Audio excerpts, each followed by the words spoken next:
Hi, Ellie. Good morning. How are you? Good, how are you? I'm good. I have a few questions for you. All right. So, I love brains, and I always like to be strategic about making sure I'm doing everything for everyone's brain that we can. Working people these days are trying to find everything they need to do, or at least the bare minimum they need to do to remain resilient. So, connecting with other people is really important.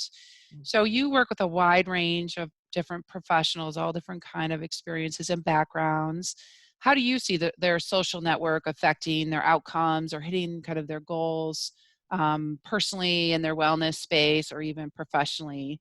What would you see? Who do how do you see the social network affecting what they're able to do? Absolutely. Yeah. I mean, social network is so huge. I'm so glad that you explained all the research behind why it matters so most. But I think, when it comes to work and when it comes to clients doing a variety of jobs, if you have those coworkers or even family members or neighbors that you're able to do things together with, then it's so beneficial. So whether that includes like when we're back into the office, whether it includes the lunchtime walk or a trip to the gym during the day when you can kind of squeeze it in, and you are connecting with people that are also doing those same habits and behaviors, then you are giving yourself more permission to do it because so and so is doing it, and they're also that person to be able to be a motivator and a cheerleader and a supporter to say like, hey, do you want to go in an hour, or what time is lunch today, when can we get away, or can we connect after work and get that workout in if it has to do with working out. Same thing when it comes to like lunches or meals, especially with work. If you're able to know that you have that group of people that will head to this like amazing restaurant that's full of veggies and all these good things, or if you're going to head with this group of people to get nachos and hot dogs. So I think that just understanding who helps you to do more of what you want in your life is so hugely important. And by being able to surround yourself with that and being that person for someone else, which then all of a sudden is that's what I found with my clients. If you then become the person that helps other people to do what they want to do, then it's an easy way to keep you accountable because you know that you're making the choices that are helping optimize your brain, that are helping your productivity, helping your focus, but you're also helping other people to make those choices as well, not necessarily as a role model, but just as a peer. And I just love how the research supports that because we all feel that. We know those friends that have that, or those coworkers that have that, or those family members that bring us up. But knowing that it's like actually impacting our health is hugely important. So I think, especially during COVID times when we're not in the office and we're not heading to the gym the same way, but having those same people that can like send a message, send a text, hey, did you get that workout in? Hey, did you, make sure you try this new recipe that's full of good whole foods from my garden, or whatever. You're still able to support each other in some way. So looking over your own life right now and noticing like who can be that person for you, and then also notice who do you think uses you as that person for them, because then again, then they're doing the behaviors and they're in your circle, so it can be a win-win. Gotcha. So yeah, I agree. So you look for people who are doing the right thing, or at least most of the time. No one's perfect. So you're trying Yeah, to find people like who are mostly doing healthy behaviors and kind of follow them or meet up with them. So have you seen some people doing interesting things during this COVID time that have really worked for connection? Something they've had to change, or at least it looks completely different or a little bit different than what it did pre-COVID? absolutely. Yes.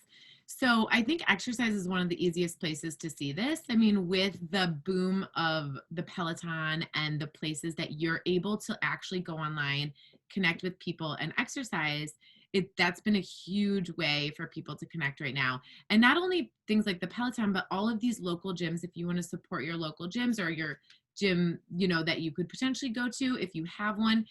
So many classes are being taught on virtual. And even though it's not the same, it really does give you a feeling of connection. And also, it gives you a time on your calendar to show up and know that other people are also going to show up, which I think is hugely important when it comes to connecting. Because if you are, in that isolated situation and you're able to kind of, well, in this case, we're talking about working out, if you're able to do that at any time, then you don't have that, accountability to people showing up. But if you do go to a gym, if you do sign up to a Peloton class, if you do, attend a virtual class, and you know that if you hop on Zoom at this time, there's going to be people that are there. And then just even getting that, like, I'm not in this alone, I'm in this together feeling is hugely important. So I think exercise has been an amazing way to see that. I know, I know social distanced happy hours and things like that are working right now, but I think the exercise has been like an amazing phenomenon because I think it's also showing how people really do want to be together still in this time, and that you're able to then for sure find people doing those behaviors that are with you. That sounds good. So having a strategy and maybe even getting on the calendar. So if you have a class or something you have to be at, that will help you. Absolutely. Yeah. Yes.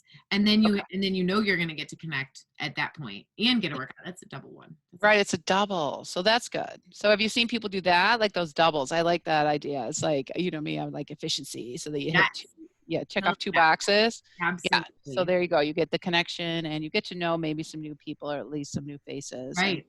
And yeah, that's you're learning something new typically if you're following along, if you're being taught in a class, you're engaging on like what works for you and what is happening in the class. So it's a great way to connect with yourself as well as you're kind of focusing and paying attention. That sounds awesome. So squeeze it in when you can. If you're physically at work, try to connect with folks. But if you're not physically at work, it may look different, the connection, but it still can be a connection. And then the strategy.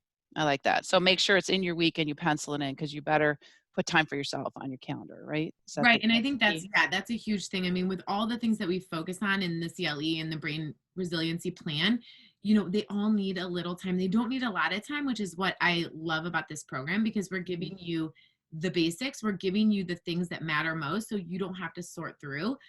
And so then you can see when you know that connection matters, you already know that exercise matters and lifestyle matters, and we'll dive more into that. But when you look over your calendar and you're thinking of yourself and your self-care and your brain health, you're able to notice like, okay, what am I doing to connect this week? Where can I put it in? Oh, can I connect and exercise? Then it's like a double win. So, I mean, also recognizing that you might need to schedule some time to connect with people and knowing that that's okay. And that's a great thing, even if it's putting in 15 minutes on your calendar to call that friend, or putting in time to walk through your neighborhood so you're able to run into some neighbors and connect outside. So knowing that like it might not happen as easily right now during COVID, but that's all the reason to schedule yourself and make it happen because it matters that most. It sure does matter. Okay. Thank you, Allie. Appreciate all those tips. All right. Have a good day. You too. Yeah, check out our Thanks. guide for a few other ideas if you are looking for just different ways to connect with people during this time. Have a Sounds good one. perfect. Okay. Take care.